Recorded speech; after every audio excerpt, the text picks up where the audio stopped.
While you can't hear him, I'm gonna get more water because this is tight. Can't hear you at all. I'll be Nothing. right back. Are you messing with us? Are you messing? Ken, I hope you're messing with us. Yeah, I'm totally messing with I just. How did you know? I wasn't sure because You I was were like, a little too emphatic there towards the All end. right, I didn't hear anything in the background, so I wasn't sure. But I'm like, it looks like he's not saying anything. But Watermelon. Yeah, okay, that's no, it's like it is with you. Cable, man. It is a constant it's a constant struggle. I know. And it's like, hey, you want to do that podcast? Not right now. You told everybody 8 o'clock. How about 8:08? Is that good? 8:08? Yeah. 8:09? My God. And the thing here, you know what? Here's the science to it. I think my cable blows all the time, but because I don't really use that much like YouTube and I don't watch Netflix on the PC and it's mostly like static web pages, I don't know it until it comes time to do this because this is what uses bandwidth. Right. And for me, same thing. It's like, hey, you know what? And my Xbox is directly jacked into my router. So if the Wi-Fi goes out, it doesn't affect the fact that I'm watching Netflix because it's directly plugged in. And all of a sudden, my laptop will go on. I'll be like, "My Xbox is working fine. What's the problem?" I'm like, wait a minute, hold on. Yeah. No, the concert last night was terrific. I mean, it was probably that building. Woodside Troy has been open. I just realized I had a second headphone. Woodside Troy has been open. It was 10 years in February, so about 10 and a half years. And I would say confidently that was the best event we've ever had in the building because it was 2,400 people. I mean, we were at max capacity, and I'm just fantastic. Were you there for Crowder? Crowder was also a great event, but this was a bigger technical achievement. Okay, I really like. Who was there? Huh? Was it a concert? Christian Stanfield from Passion. He's the Passion band. He's the name. Christian Stanfield's the name that like nobody knows. I'd say I don't know that, but I do have a Passion worship CD, so I'm. Yeah, he'd be on there. But he does the lesser known songs. He's not the Tomlin. He's not the Crowder. He's not Watermark. Who's that? The girl, Christy Nockels. Christy Nockels. Yeah. Nathan and Christy Nockels. He's like the least known of them, but he's probably the best songwriter of them. Well, he is the worship. As far as I'm aware, he's the worship pastor at Passion City Church. Actually, which is the church. There's a few of them. There's a couple of them. Oh, okay. But we were talking to him yesterday about because this is their touring band. They do worship on Sundays at the church. And we asked, so what went on this weekend when you guys were on the road? And he said they had to go with the B team, Charlie Hall and Nathan and Christy. Yeah. And it's like, well, I guess if that's your B team. I got to interview him once. He's really just down to earth guy, as you probably realized yesterday. Because when we think about it, because they're really big. We know Passion, but these are pastors, right? They're just like, okay, right. I go back home. But I got to interview him once, and I asked him, because Chris Tomlin helped to plant the church, and so Chris Tomlin is part of their church, and I said, so what's it like being on staff at a church where Chris Tomlin is on staff? Are you like a fanboy? Do you like when you lead worship? Do you have a shirt with his face on it? He's like, no, but I think that would be hilarious if I did that. That would be funny. He's like, oh my god! So. I know Charlie Hall. Is he part of the Passion? Yes. Yep. Band? Okay. Yes. I met him. He was at a youth conference I was at for Active Water. Charlie Hall and Christian Stanfield are probably the two lesser known. Okay.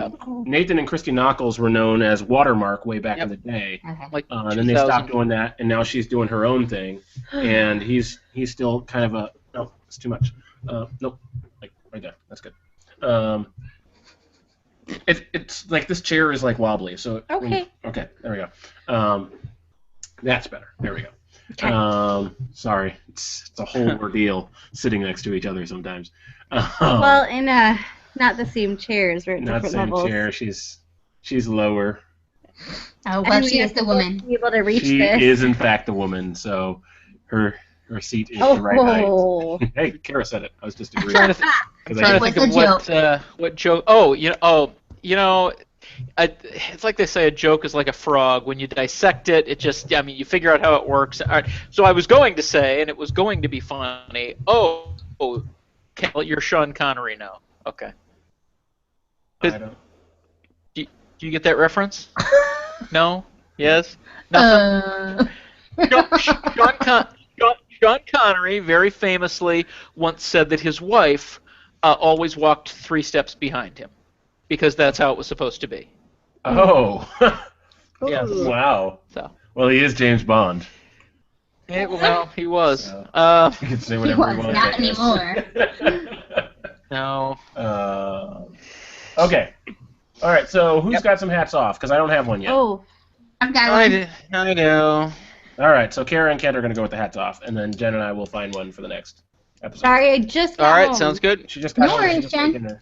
Did we do the hats off to being engaged yet? I think you guys did that one last time. Yes. We did that last time. All right. Well, I mean, it's always worthy of a second hats off. I'm just saying. Well, that is true. Ah! For the rest of your life, hats Yes, off to that. All right.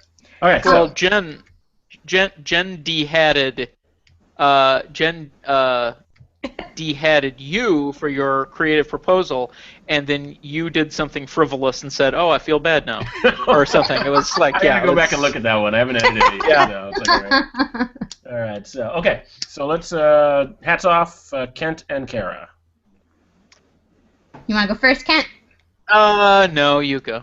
Okay. So I had this one saved for a while. It's kind of from the end of October, but it's still a really good story. The headline is "Man Films Drunk Stranger Passed Out in His Bed." You guys see this video? No. Okay. Well, we'll have to link it to the site. I mean, there's a little bit of language, but they bleep most of it out. But basically, so this is in Canada, and a man walks into Of course, it's in Canada. Of course, it's in Canada. A man walks into his bedroom, and there's a stranger asleep in his bed. And so, of course, he starts filming it. Had he found that his porridge had been eaten and his chair had been Someone's broken? sleeping in my bed. Exactly. So it was too hard. It was too soft. That's right.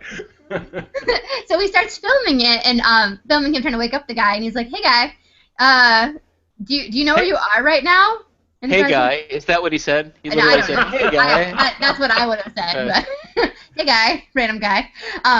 He says, "Do you know where you are right now?" And the guy's like, "Leave me alone." And he's like, "You're in my bed. Get out." And he's like, "No, this is my bed. This is my house." And it goes along like this for a long time. Like, talk about being like. I mean, I've woken up feeling disoriented before, but then you come to and realize you're actually in your own bedroom. But this guy is just really disoriented. He's not even in the right house. So it's a very hilarious conversation. But then a twist in the story is that the guy remembers that he used to live there. Oh. That's why he went there, because he used to live there years ago, like his childhood home, and he was drunk and stumbled home and ended up in this house. Oh, Huh. Oh my goodness. And that's really interesting. I know. He as he's like getting up, stumbling out, and he's like, "Wait, I used to live here." He's like coming to. It's incredible. But then the best part of the story, which is hats off to Mr. Canadian man, because he then says, "Hey man, why don't you just sleep on my couch for the night before you take off?" Clearly the guy's drunk. So he lets random stranger stay in his house he just met, which I think is just like so hospitable and kind, even I after think that's kind of, hospitable, but maybe a little crazy too. I mean, they're Sounds two like dudes. Airbnb to me. I mean, And it's like Airbnb. Yeah, I mean, I think he felt like this guy's drunk. I could probably take him. Okay, this is not my hats off, but I absolutely have to tell this story, and I will tell it in the shortest possible way, and you'll understand in a second why I'm telling it. Long time ago, like my senior year in high school, a bunch of guys got together That was for a like. long time ago. It was a long time ago, Jen. I'm just And with my senior year in high school, and a bunch of guys got together for a just like a guys' night in. I think went to a small school. I think the girls were doing a girls' night out or something. So we got together and watched like anime movies or something. So at the end of the night, we decided, hey, there's one of our friends named Tony who didn't show up. He had something better to do. So let's go TP Tony. All right. So we go to Meyer. Or his house. We need to, not him. You can't TP a Oh. person, Jen. I'm just So- clarifying because you said TP Tony. Tony. All right, so we're gonna TP his house. So we went to Meyer, which for our international listeners is our local Mega Mart. And we went to Meijer and we So bought. basically, you just said that for nothing. Exactly right. Everybody knows Meijer.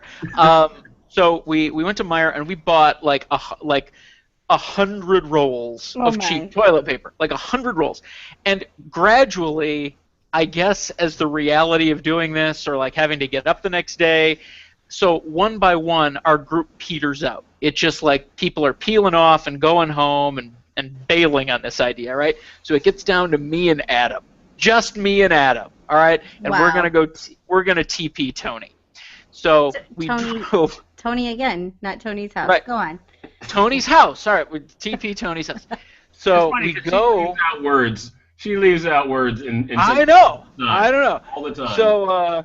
So we're going to. So we drive to we drive to Tony's house and we park down the street and we take the toilet paper. Me and Adam, or Adam and I, and we do this house apocalyptically. All right. I have never before or after been a part of a TP job of a house like this. So it's like Adam and I high-fived and went home. Job well done.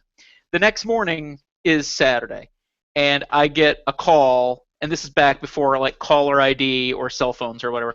So I get a call at like 7:30 in the morning on a Saturday, which is unheard of. It wakes me up, and I pick it up, and I said, "Hello?" And it's Adam, and he said, "Ken, listen, we're not having this conversation, but I think it's important to let you know that Tony moved, and I forgot."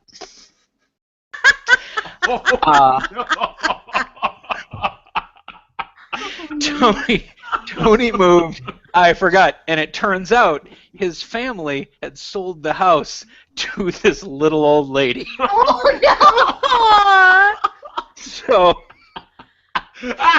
Oh, so naturally, this is the story that I was reminded of by Kara's story. So I just thought that. Okay, so now I gotta know. I mean, so Kara wasn't in Canada to be there, but you were there. Did you all at least go and clean this crap up? Oh, I don't remember. Oh, that's a no. That's a no. No, I don't think we did. I don't know. Maybe Adam did. I don't know. I didn't. baby. I I didn't. love how you were Poor- like, I've never TP'd another house that good. So exactly how many houses do you make it a habit of TPing? I think I've done like in my life maybe like 4 or 5. Okay. All right. Cool. All right. Four or five. Okay. I just wanted to make sure what an expert you were on that. That's Okay. hilarious. Yeah. Wow. Well, Oh, my Let stomach me, hurts. My stomach hurts. let me segue. Let me use that as a segue. I mean, there's no segue at all to my hats off, but by segue, let me mean I'm still talking. So my hats off goes to, you know what? I don't even know who it's to. There's so many parties in this story.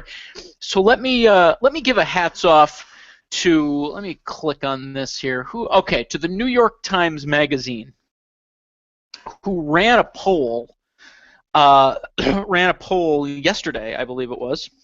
Yesterday, day before, asking their readers a weirdly popular question among, I don't know, among whoever, but a weirdly popular question that I've heard a lot, and that is, if you could go back in time and kill baby Hitler, would you do it? So they got, thousands of replies to their tweet, and for whatever reason, somebody in an interview yesterday brought the question. It was the Huffington Post was interviewing Governor Jeb Bush, and they asked him, if you could go back in time. Only going to end well. Right. So if you could go back in time, would you kill baby? And Governor Jeb Bush, who I think it's important to point out is the son and a brother of a U.S. president who wants the job himself, was quoted as saying, "Hell yeah, I would. You gotta step up, man. I'd kill baby Hitler." So, God bless America. so America. I don't. So that's the story, and I was trying to decide: should we give hats off to Governor Bush for stepping up? Hats off to the Huffington Post for asking. And honestly, I think I've settled on hats off to baby Hitler, because I that because don't know if we can have a hat off to baby Hitler. hypothetical baby Hitler is having a rough week. Well, baby Hitler was innocent. Sure. He didn't become evil until Sure, later but- in life. I don't know. That I kind of just goes thought against the doctrine of Adam in the fall. I just thought that was among the more bizarre stories that I've heard. That it is admittedly a weird spot, a weird moment in American politics, because as we're having this conversation, one of the frontrunners for the Republican Party nomination is trying to convince everyone that once upon a time he attacked his mom with a hammer, which it usually goes the other way. I mean, that's it's usually completely the Convince opposite. everyone that he didn't do that. Right. So, And I don't want to get into politics, but here's a point where I'm just like, look, the media has just jumped the shark. Like, yeah, I want to know, what are you going to do about taxes? What are you going to do about transportation? What are you going to do about, trade? What are you going to do about Keystone Pipeline? I don't need to know what you would do if you would travel back in time. right. However, let me just, speaking of time travel. Speaking of time travel, it's always interesting how white people answer the question versus black people answer the question, because we won't go back beyond 1886. We won't, 1886? Yeah, we just won't go back beyond that time. Okay.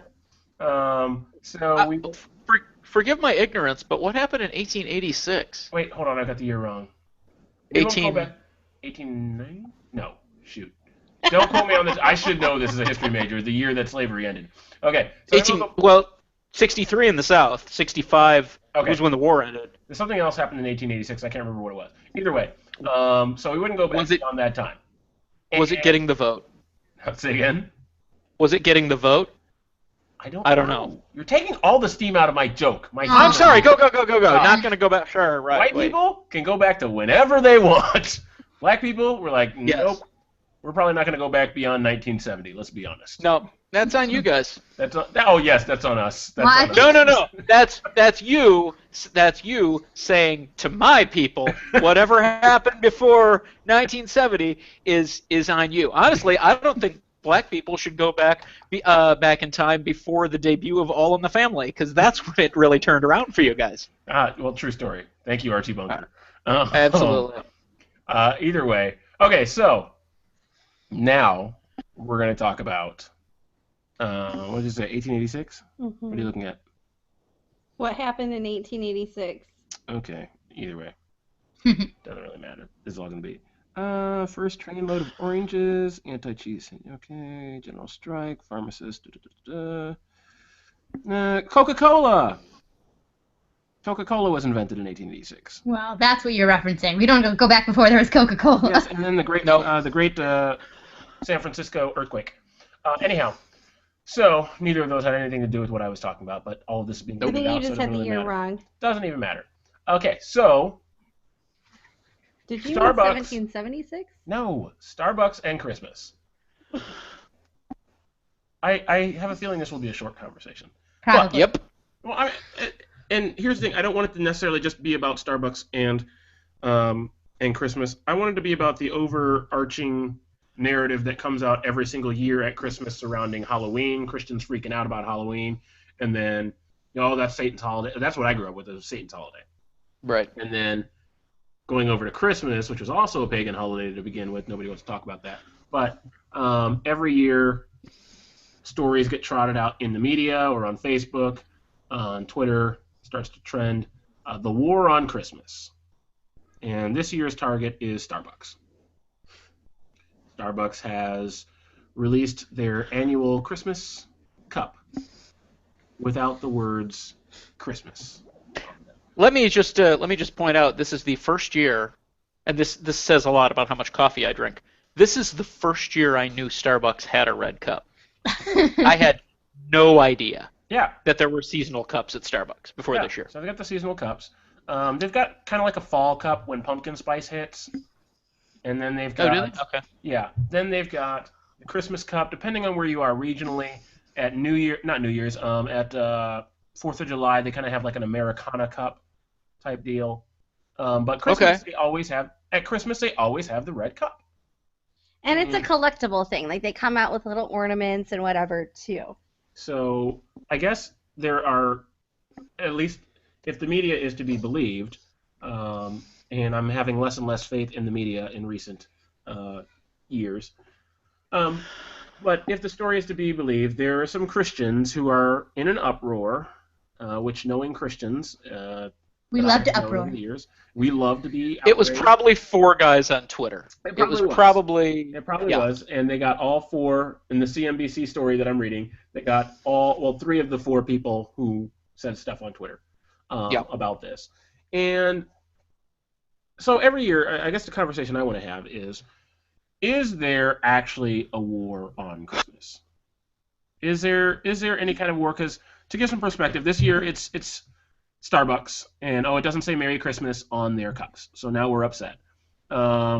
This year also, in some mall, somehow this started trending on Facebook, but some mall somewhere in the United States, instead of having a Christmas tree at the Santa display, they had Santa's glacier. Santa's glacier. So his home instead of the Christmas. Santa lives in a glacier? I guess. The North Pole, right? So you get to visit this North Pole type deal. I am fairly certain that my local mall has had like Santa's home for 10 years. I mean, sure, they probably have Christmas trees, but are you talking about Somerset Collection? I've got lots of local malls. So I was actually talking about Oakland Mall in Troy. Okay. But because that. Hello. What are we doing? Okay. That's a ghetto.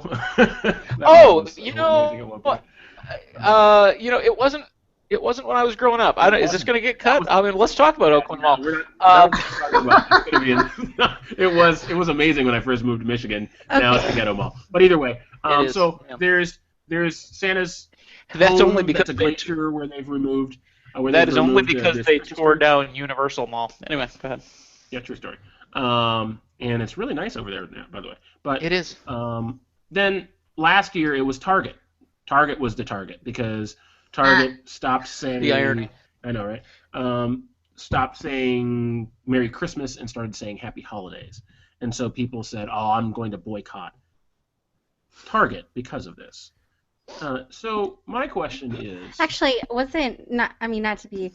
But I thought the part of the boycott for Target was that it wasn't allowing Salvation Army in front of their stores to ring their bells. That was in years recent, and that was Walmart.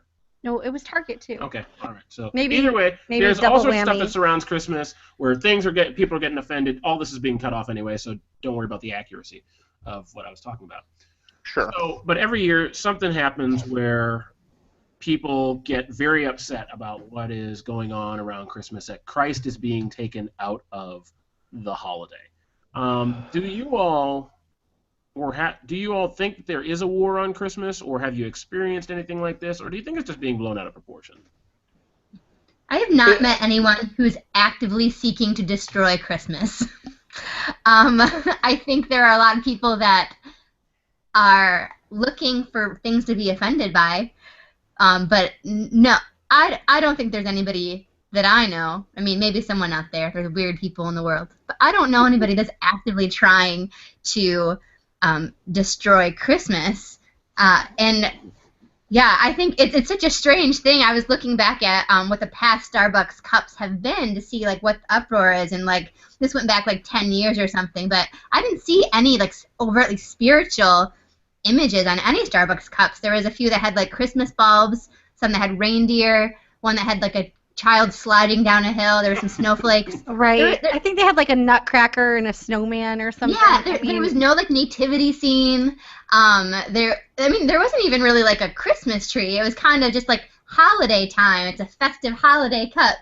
And so it's really strange to me that suddenly it's red and green and oh my gosh, they hate Jesus. Right, that was exactly my thought. I thought, okay, I mean, I understand that maybe somewhere, some way, maybe there's somebody or some company who is literally trying to limit Christmas. But first of all, Christmas is not a religious holiday. It is a holiday that we as Christians choose to commemorate and remember the birth of Christ. However, it didn't start as a religious holiday. It really didn't. And secondly, it's not like they removed Jesus from the cup or something. I mean, I'm baffled by their offense because it's not like it had anything to do with being religious to start with. So I just, in my mind, and maybe this is going too far too, but in my mind, I'm like, can we just stop making Christians look like idiots here, please? Can we actually choose to fight battles that matter, that help people, that save people, that love people, that change people? Because I just feel like that's what we should be doing. That's what the Bible talks about. That's what, if we're going to commemorate Christmas as a holiday to celebrate the birth of Christ, well, he came here, right, to give us a better life and to set people free. And that's what we should do, is love people and help get them set free.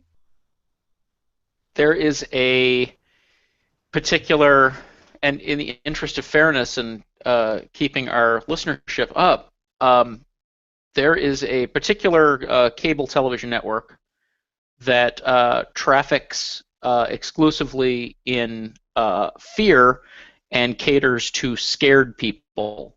And they invented the War on Christmas some years ago to drive ratings to their primetime lineup. That's the only reason it exists.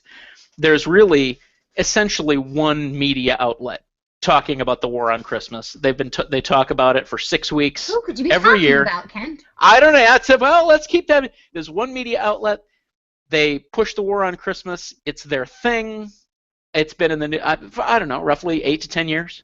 And well, I guess in the words of a great political commentator, a political and social commentator from a couple of years ago, who said, if there is, and he showed on his TV show a montage of all the ways that Christmas affects our life and how Christmas into America was. If there is a war on Christmas, let me assure you, we are losing. Well, I mean, I do know that there are legit battles out there, I would say. I don't know if it's really on Christmas or not, but there are some instances where there have been people who have been told or have not been allowed to put up things like nativity scenes and such. That's generally on government property. Right, but that same government property will have other things of that holiday on there as well. Right, and I think that's valid. I think in that sense, that's more of a separation of church and state issue. It's generally like atheists that I've heard that are very upset about that. Let's remove the nativity scene, or let me put up my atheistic, statue of Baphomet, Baphomet, Baphomet or spaghetti monster or something like that. Spaghetti monster, I understand that in that sense, but that's not what and that will be the only place where I would say, okay, legitimately, okay, there's a war on it, but that's still kind of murky because that's within the separation of church and state. But when it comes back to this whole the issue that's going on right now, the Starbucks issue, whether Starbucks issue or a store saying Happy Holidays instead of Merry Christmas, or a major chain saying we're not going to let Salvation Army ring their bells outside of our store anymore, or we're going to turn Santa's we're going to take away the Christmas tree and we're going to turn this into Santa's house instead. Whether it's any of those things, I think that it's very much a first world problem, honestly. Because I'm looking at Starbucks, okay, and I'm going, okay, look, this is an organization that is, if you read the autobiography of the founder, it's a pretty liberal company to begin with. Not they're trying to make any kind of statement through these holiday cups, but there are other things that people could get mad at about what Starbucks has done in recent years and past years, just because of their ethos to begin with. But when I look at this, I'm going, okay, hold on. This is a company that makes coffee. Okay, their bread and butter is a triple non-fat, no whip macchiato, right? That's what they do. And let's say it's $7 a pop. Let's say you buy a coffee 7 days a week. Okay, so you're spending 7 times 7 is 49. Let's say you spend $49 a week, 4 weeks out of the year or 4 weeks out of the month. That's almost $200 a month. Okay. Are there drinks at Starbucks that cost $7? Oh yeah. Oh yeah. Easily. Oh yeah. Easily. Okay, so All you right. got people that are saying, I'm going to boycott. I'm so upset about this cup at Starbucks. I'm going, hold on. These are the same people that spend $7 every single day on a drink, get upset if their drink is not the right way. They're the same people who will spend $200 a month and then go to church and put $1 in the offering bucket and then see the homeless guy on the street and say, I can't help you, dude. And these are the same people that are upset about Christ being taken out of Christmas. And so kind of going back to what Jen was saying earlier, like, here are the things that Christians should be known for, and we're complaining about coffee. We're complaining about a coffee cup, something that literally does not matter. Very me-centric. It is. And I think if ever there was a first world And problem, I find it. I find it interesting that war on Christmas, pardon the expression, the war on Christmas has now gotten to the point that I, if I can brag, was the first person I know to see this story because I saw it on a conservative news website like 3 days ago, and 4 days ago, and I thought, oh, this is a joke. This is clearly a parody. I'm reading the Onion. Right. Nobody can be serious about this. And I thought that for like 36 hours before it started to pop up. And then that guy, I mean, God bless him, he's some sort of Christian evangelist, and he does videos with his backwards baseball cap, usually from the front seat of his car. I mean, I think always from the front seat of his car. I've seen this guy. Yes, and in this latest video about the Star Wars cups, it became clear that he owns a gun. Starbucks would be Battlestar Galactica, by the way, not Star Wars. So, yes. I'm missing out on the Star Wars cups. That sounds great. Yeah. So in his latest they're all video, Darth Vader, and that's evil. So we're all Oh upset. no. in this latest video, it becomes clear that this man, who I'm going to give a 60% chance is paranoid schizophrenic, he owns a gun, and he takes it into Starbucks. So you should really look up the video if you haven't seen it. It's really quite something. Wow. You're talking about Joshua Josh Fierstein. Fierstein. Yes, right. I am. Wow. Former television and radio evangelist with more than 1.8 million followers on Facebook. It's the Wow. most maddening thing. I mean, his follower count is the most maddening thing I've seen on Facebook. He says Starbucks removed Christmas from their cups because they hate Jesus. He wrote asking followers to use the hashtag Merry Christmas Starbucks and to ask baristas to write Merry Christmas on their cups instead of their names. Wow. Ooh, you're showing them. Oh my gosh. I just. Okay, so here's the thing. Okay, I love Christmas. It's my favorite time of year. It is magical. Not as much as I love Christmas. Well, I love Christmas I beg to 5% more than you. Whatever you like. both like Christmas way more than I do. I'm a Christmas person, and All right. part of that is, a large part of that is because of the spiritual connection that I have to just kind of remembering that I have a Savior, and that's wonderful, and people are kind to each other that time of year, and I really enjoy that. I like getting together with family. There's a lot of great food. I like that everything smells like apples and peppermint and evergreen, and it's a nice time of year for me. And I think that if Christmas isn't important to somebody, they're missing out. But I'm not offended by that. It's okay Kara, if you do not get down with Christmas. You don't have to love it as much as I do. You don't have to celebrate it at all. I'm going to go ahead and celebrate it, and I might tell you Merry Christmas, and you might be like, I hate Christmas, and I'll be like, all right, see you later. That's Kara, okay. let's be specific. It's not a nice time of the year. It's the most wonderful time of the year. And it makes me want to break out in song about it. It's somebody should write a song about the Christmas season and how wonderful it is. If only there were Christmas songs. That's a great idea. That would probably be the dumbest thing I've ever heard of. Well, you know what they need? Thanksgiving songs. Before we start singing Christmas songs, we need some Thanksgiving songs. I believe Karen Carpenter did one. It was a cover, right?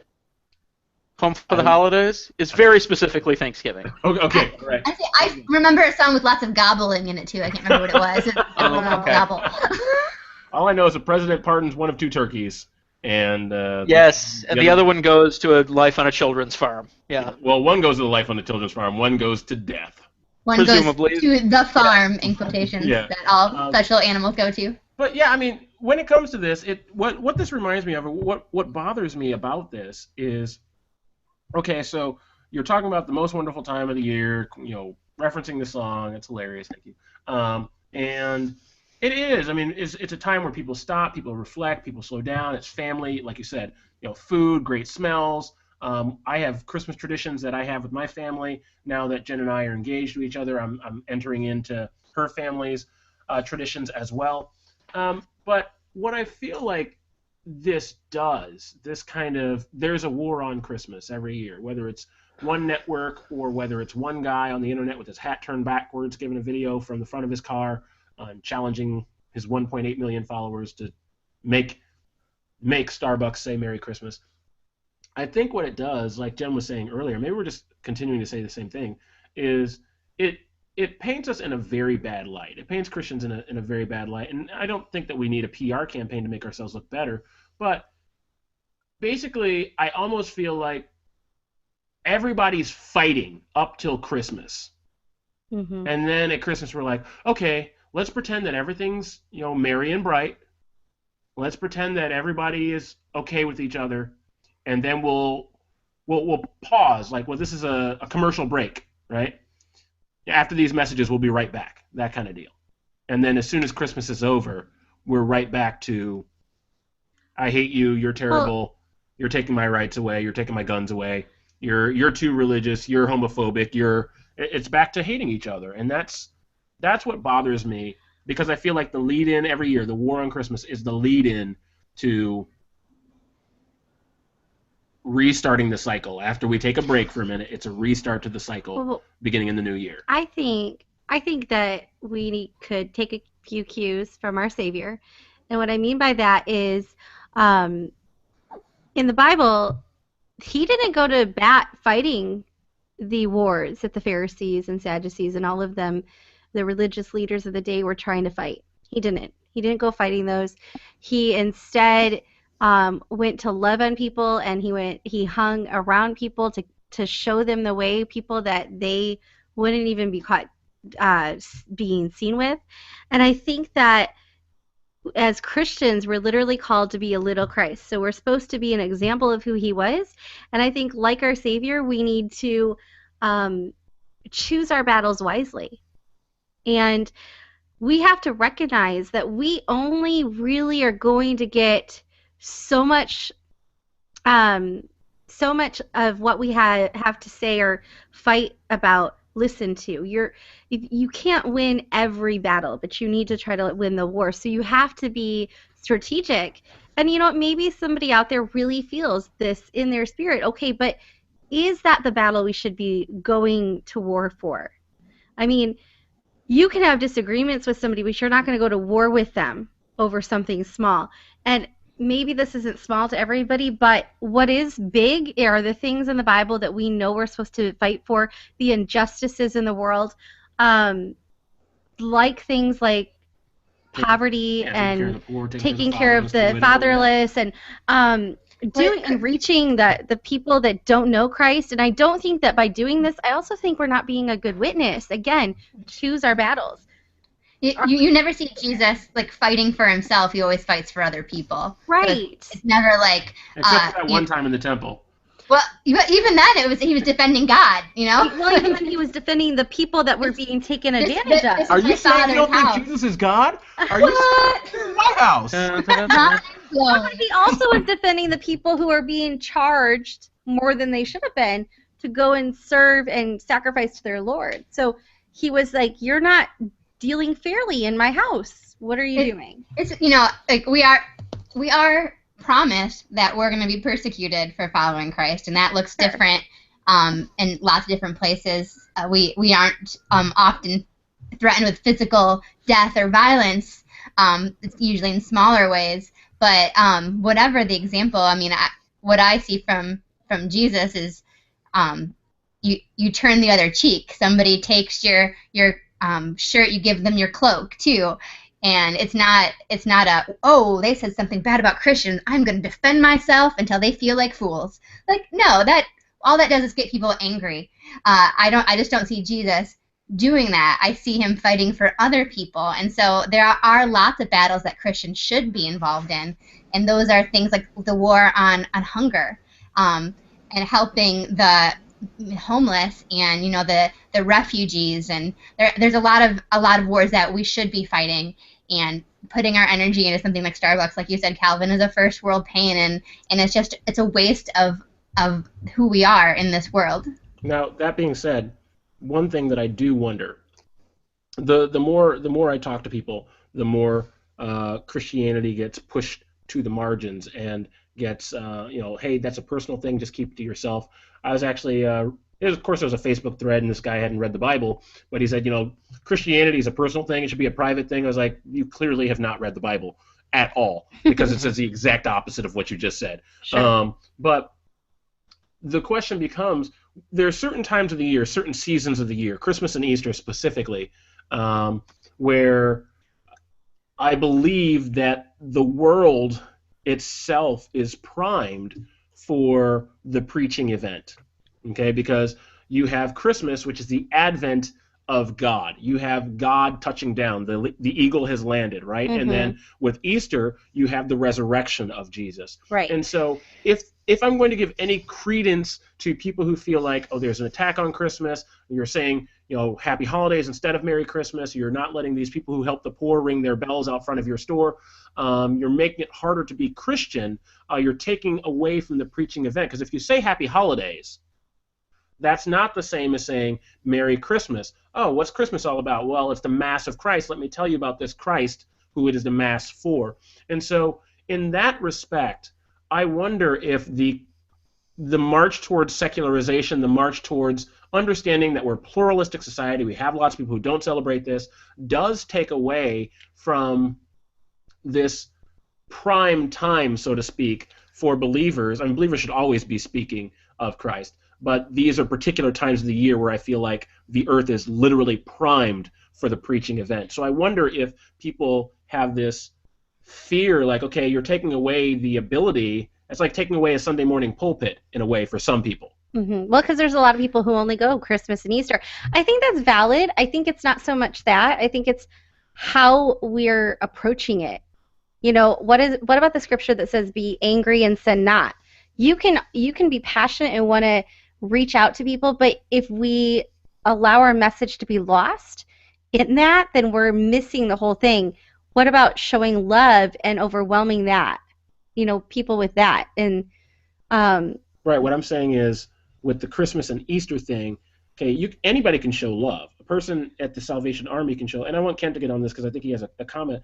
But a person at the Salvation Army, folding clothes is showing love by doing that. You have a person right, but who's getting angry about all of this and having all that out on the web and this war right. on Christmas is losing the message of that. Absolutely. What I'm saying though, it's wasting our breath. We're talking about two different things. I mean, they're connected, but we're talking about two different things. What I'm talking about is taking away the ability to have the preaching event where you can verbally express faith in Christ, because it is this time of year, people are more primed to listen to it. And when you start saying, oh, Happy Holidays, well, now someone's not hearing Christ, almost like subliminally. And I don't want to say it's a subliminal message, but it's almost like that. And so now they're primed to hear about the birth of Christ. They're but primed is that to hear the about the resurrection of Christ. And no, that's not the store's place. Because it's not taking that away. No, what I am saying is, in a way, something that was culturally pervasive is becoming less culturally pervasive. So that is, in a sense, for some people, I believe, taking away, or the they feeling. See it, I see it as a taking away of my ability to openly talk about Christ in this time when people used to just talk about Christ at this time of year. Kent, you were about to say something. I'm sorry. I was just no, you didn't interrupt. I was just trying to figure out, when the best time to ask was. And do you feel? And I don't mean to be, sacrilegious or disrespectful in any way, because I do understand that Easter is that Good Friday / Easter is the most holy time on the Christian calendar. That's the If we don't have this day, none of this matters. Right. Day. That's right. the weekend that our faith hinges on. That said, I don't think the world cares about it as much. Do you get the sense that Easter is as important to the culture as Christmas? I kind of think it's more insular, Christmas, like it's for us. Yeah. I mean, Christmas is celebrated the world. Well, Christmas and Easter are celebrated the world over. So I would say yes, it is. It's not as important, like culturally, and as the family time of year and all that. But I would say that people the world over celebrate it. Yeah. And so I think in that respect, it's not like there's a big 2 months leading up to Easter like there is for Christmas. Yeah. And Christmas is kind of the end of year, and it's that. I mean, part of why Christmas is so big is because farmers were committing suicide, after the harvest was over and the earth became cold, and so farmers were committing suicide. So they said, hey, let's have this winter festival that's a festive time, so people are in good spirits. Okay. And that's so why. You can look that up. It's historical fact. So there's still a lot of suicides at this time. But you've got 2 months of this festive time of year. Yeah. Whereas with Easter, it's spring, new life, people are happy, so you don't have 2 months surrounding it. But I would say that if you didn't have the 2 months surrounding Christmas like we do, I would say that they would be on par with each other in terms of how they are viewed in people's minds. Okay. Both culturally and religiously. But I think we've gone a long distance on this. I think, do you guys want to do another one, or should we just cut it off here for tonight? How's he doing, I guess, is what it comes down to. How many, are we in desperate need of another one right now? Hey, Asher's awake. I know. That's kind of why I'm thinking, I don't know if we could do one tomorrow night, too. Tomorrow would be hard, but I've got 4 in the can right now, so Okay. All right. We're not hurting by any means. Okay. If you don't mind, that would probably be good. No problem. So I know Jen's tired. Yeah, she's been gone all day, and we haven't spent any time together. So yeah. Somebody needs to cook this lady dinner. She already had dinner, but all right. And clean something. I'll clean right now. Thank you very much. Something. Hi, Asher. Here, I'll take that. Hi. Hi. Hi. How you doing? Hi. I don't even care. See you later. Yeah, whatever. He's got episodes of the Vampire Diaries to watch. Yeah. All right. Bye.